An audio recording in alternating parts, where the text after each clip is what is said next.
آپ نے یہ تو سنا ہوگا کہ جب رفتار بڑھتی ہے تو فاصلہ کم ہوتا ہے، لیکن کیا آپ نے یہ نہیں سوچا کہ ایسا کیوں ہوتا ہے؟ یہ کائنات کا قانون ہے جس کا ذکر قرآن مجید میں بھی ہے۔ در حقیقت قرآن مجید میں سورہ نمل میں اس کی وضاحت واضح طور پر موجود ہے۔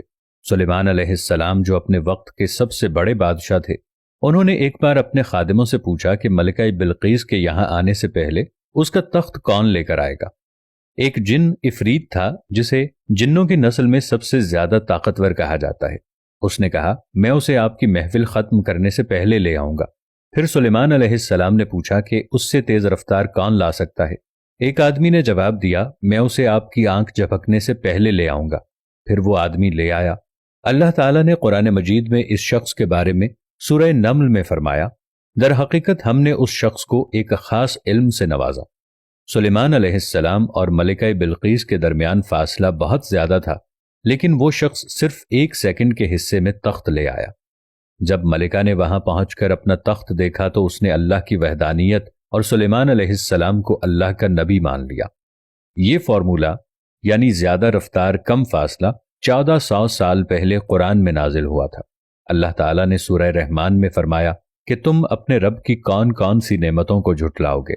بے شک اسلام ہی زمین پر واحد سچا دین ہے، اور آپ کو، مجھے، دیکھنے والے تمام مسلمانوں کو اللہ کے آگے سجدہ شکر ادا کرنا چاہیے کہ اس نے ہمیں ایک مسلمان گھرانے میں پیدا کیا اور نبی کریم حضرت محمد صلی اللہ علیہ وآلہ وسلم کا امتی بنایا۔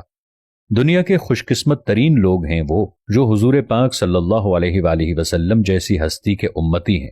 ہم اپنے اللہ سے گڑ گڑا کر دعا مانگتے ہیں کہ ہمارے پاک پروردگار رسول پاک صلی اللہ علیہ وآلہ وسلم کے صدقے میں مسلمانوں پر اپنا کرم فرما۔ میرے پاک پروردگار رسول اللہ صلی اللہ علیہ وآلہ وسلم کے صدقے میں پاکستان پر اپنا کرم فرما، آمین یا رب العالمین۔ یہ دنیا ایسی دنیا ہے جہاں ہمیں پل پل آزمائش سے گزرنا پڑتا ہے۔ ہمیں اپنے آپ پر قابو رکھنا چاہیے۔